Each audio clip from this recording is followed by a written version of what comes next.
I'm Isaac Askew. And I'm Jeffrey Sherman. And today we're joined by Dustin Rea, CEO of Red Hook Agency, to discuss bringing new products into your current platform and splitting products out within the same platform. Dustin, welcome back. Full transparency for anyone who hasn't seen this before. I've worked with Dustin before, and Isaac has worked with Dustin before. We have not all worked together at the same time. We've all worked together. Cool. Thanks for Dustin, having take me. it away. Yeah, so I think today's topic is kind of self-explanatory. I think a lot of us have been in this situation, but came up recently, and I've noticed not everyone has kind of really like called it out or really named it. What I call it are multi-product platforms. So I'll kind of give some like business context on how this happens. There's a couple different natural paths, right? So one is like what I call the natural path. So you may have it in your roadmap that you're serving a specific customer, right? And you start with kind of your one MVP product or your V1. You get that out, you serve that need, and naturally you start hearing from the customer they have other needs, and naturally you might build some of those with features. And over time, there may be something that's going to be like big enough of an investment that you could call it, its own product. It's going to have its own name. It's maybe going to have its own branding. It could potentially be its own entity legally. And then from the technical standpoint, you have to kind of figure out how to merge all of those together. The other kind of business approach that I've seen is like through acquisition of products. So same thing, you may hear from your customers, hey, we have this need for this additional product. Like let's say if you're a CRM, you may want to add like a time clock, right? Certain businesses may want to add a time clock. Same business that needs a CRM may need a time clock. Same thing may need SEO, right? There's different things that they may need. So how do you kind of add these different products onto your platform in kind of a sane way? So I think that's the topic. Great. Let's start with the first case where you've got an organically growing, you've got a product. It's, the product and the platform are one, and you've been growing, and now you're starting to say, hey, this thing that we've got, like, we've got this kind of all or nothing current model where you're a customer, you're not. And now we've got this new thing that maybe we want to charge more for, or maybe we even want to sell it separately, which I think is a big piece. And now you're trying to migrate to two products on the same platform within the same platform. What's your first step there? Yeah, I think the first question is you have to think about your kind of authentication and authorization. It's kind of usually my first thought. One big step is, are you going to have shared identity between these two things? So like you're thinking of things like identity, billing, do you manage those in the same place, or do I have to log into each product separately, manage my billing there? Are they separate accounts? Do they share an email? If I, sign up one person on this product, do they automatically get the other one, or are the users managed differently? And that can be both a technical and a product discussion, right? Because it could be from the product strategy standpoint that they want to be able to kind of build like an enterprise style platform where you're kind of just adding products on, but there's centralized user management that's maybe done by like finance or some like operations type person. So I think all of those considerations kind of come into play. Those are my first questions. How do you handle authentication, identity, and billing?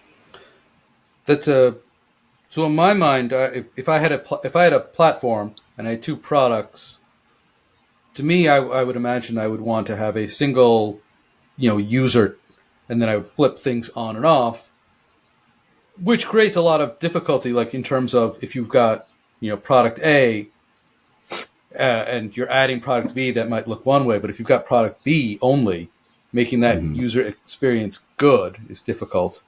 And then also if you have product B and you now start adding in pieces of A, making that sane and seamless is extremely difficult from what I've seen.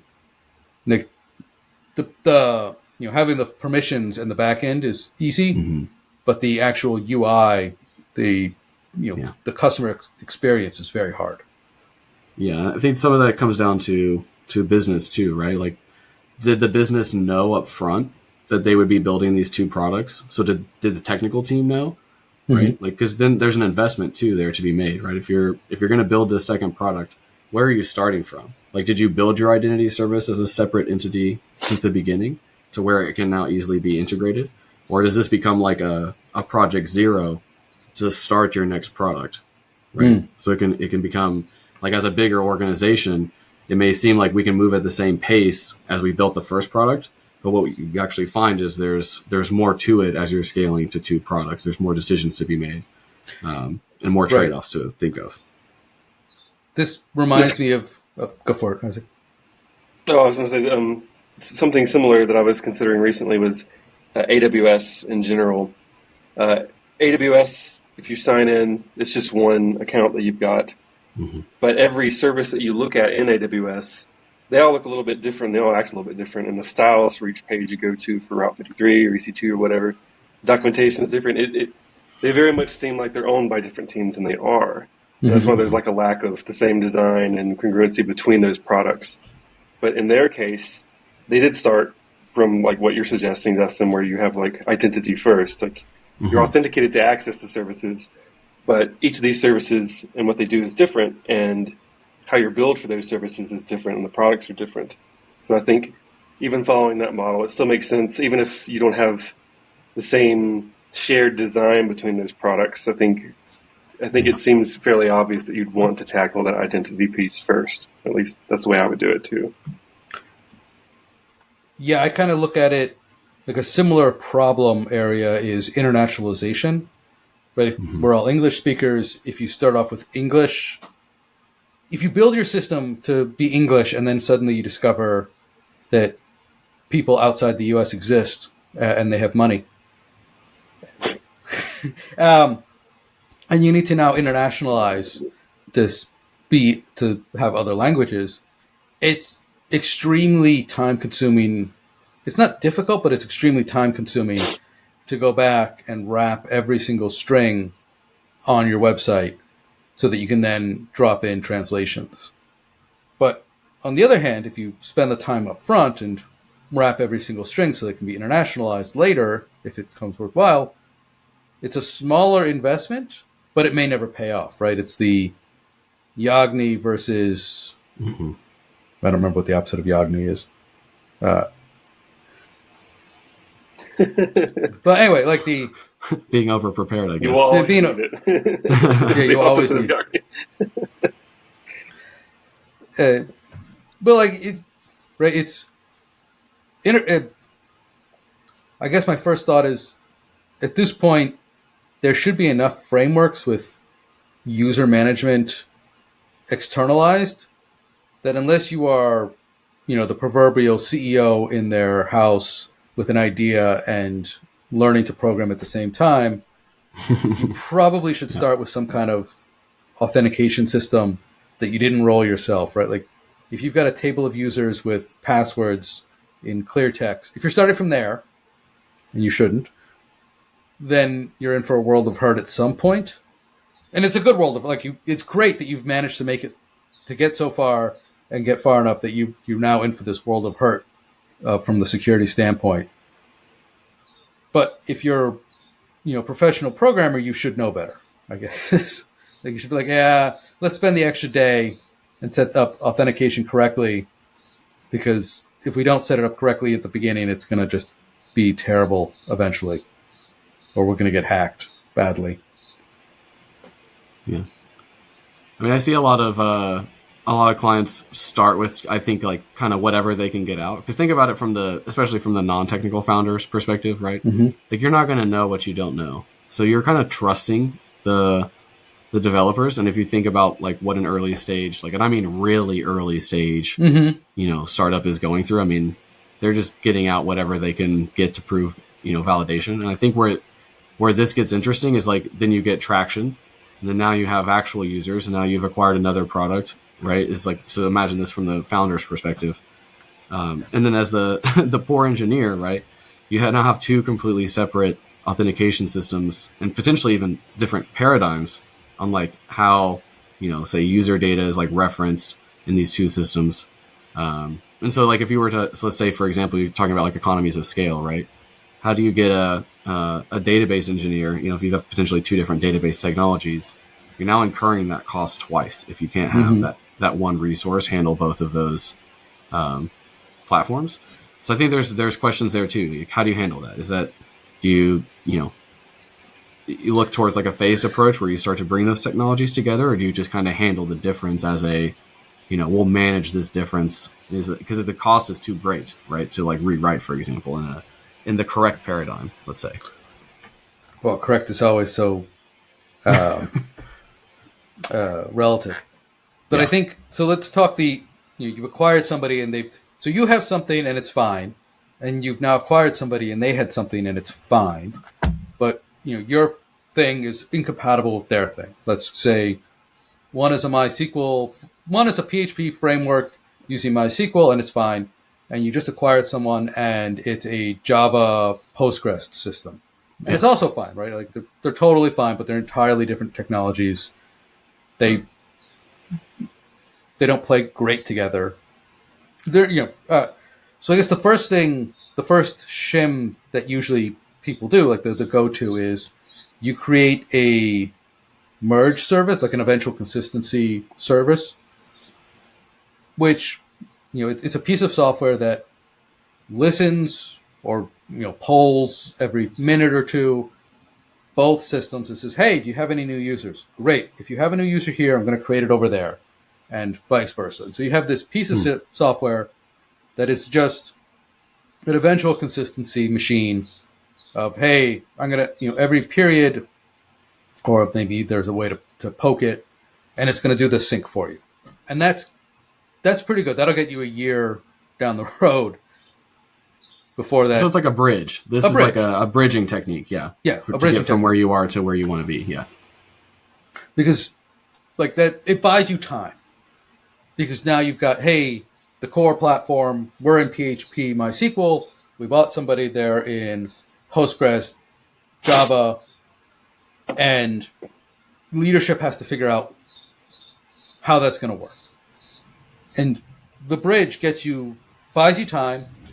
It's relatively lightweight, and now you can figure out, do your custom, like, was it a mistake, right? Because sometimes you buy a company and it's a mistake, or you don't, you thought everyone would love to use it reciprocally and they don't.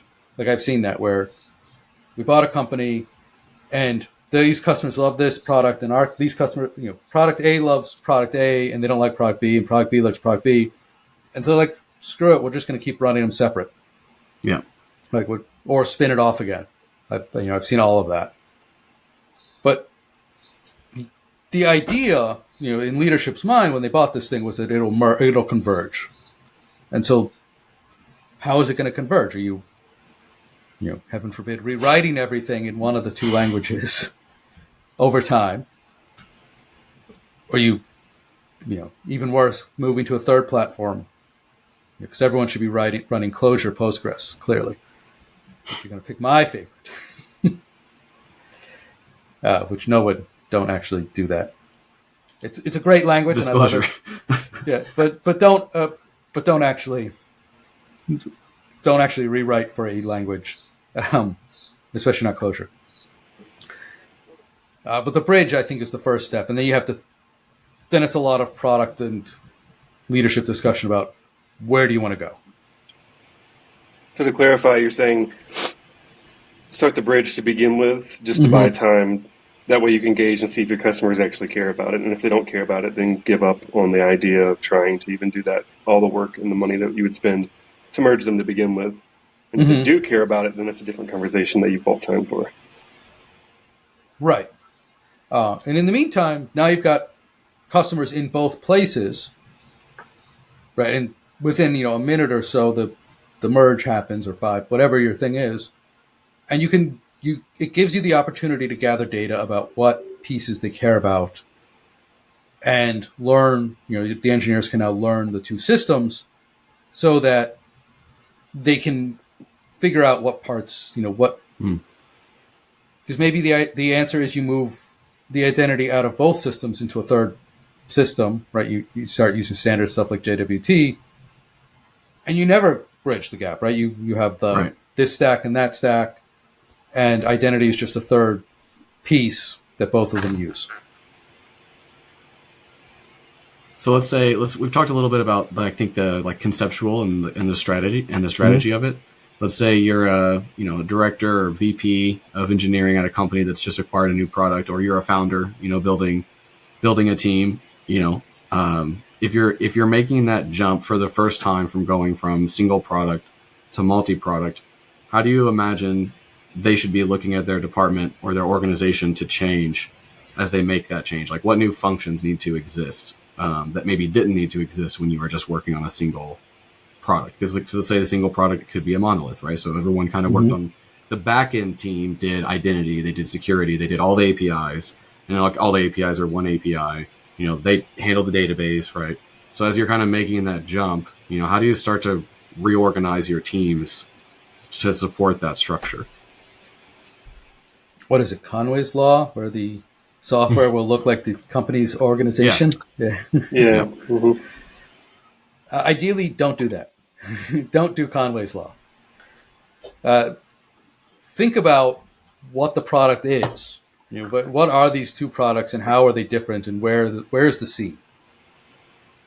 I think on the back end, you can start by thinking, okay, you can always start by thinking about how you're going to move the identity out of the monolith and into something, and how the billing system is going to reconcile these things, and how you're going to turn features on and off.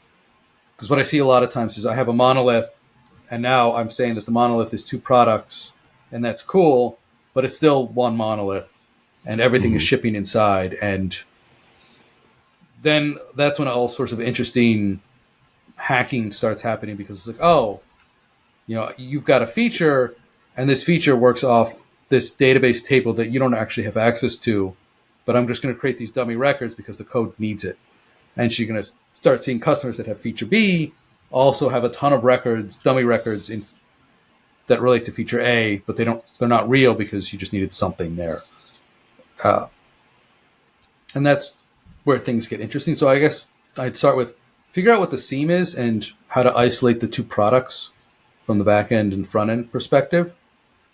Start looking to split the monolith more than the identity part.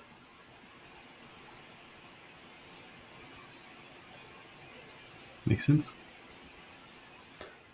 There's another interesting case that I've been a part of one time.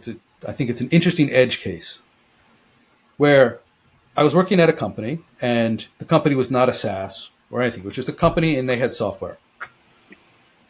And they acquired another competing company that did the same thing, and not a product. But now they wanted the software, the platform itself, to become a SaaS and run in this new company that they acquired to become the second customer. So imagine you have a product. You don't have a product. You have a platform, and the company runs on the platform. And now all of a sudden you need to say, hey, we're actually a SaaS with one customer, and now we need to rethink things, and we're going to have two customers. Yeah. And that was an interesting exercise. Yeah, I've seen something like this too when you take internal tools and they become, well, actually, this should be a product that we want to now go public with.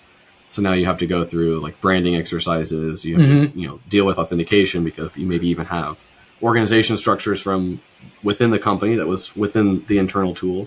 And now you need to be able to duplicate that as almost like a multi-tenant structure, and that may not be something that the internal tool is doing on its own. So yeah, I've seen that as well. Similar problem.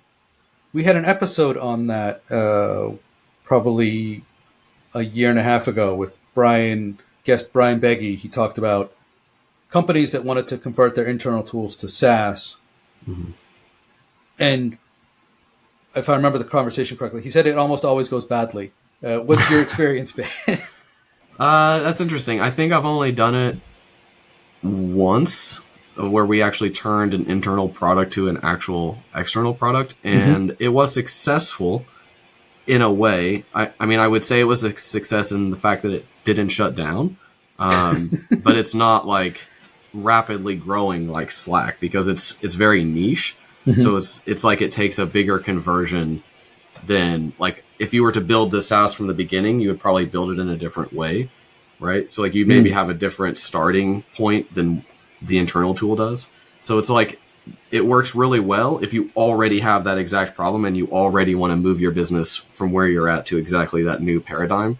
But it doesn't do a good job of like getting you from like a bad position to like up to this maneuver. And I think that's what they're working on now, right? And I think that's kind of the if it is successful, it kind of happens in a backwards way. So then now you have to go back and like build your entry points and your onboarding and like kind of the stuff that a normal SaaS would have started with, in order to kind of like ramp up your scale, because it's only like it's just very, very niche. So you want to like broaden and then pull people towards the more niche, higher in value. That's how I've seen it happen. Yeah, that's a great call out, because now that I'm thinking about it, if you started a second, like if you've got a monolith and you're calving off a second product, that second product doesn't have any of the on-ramp stuff.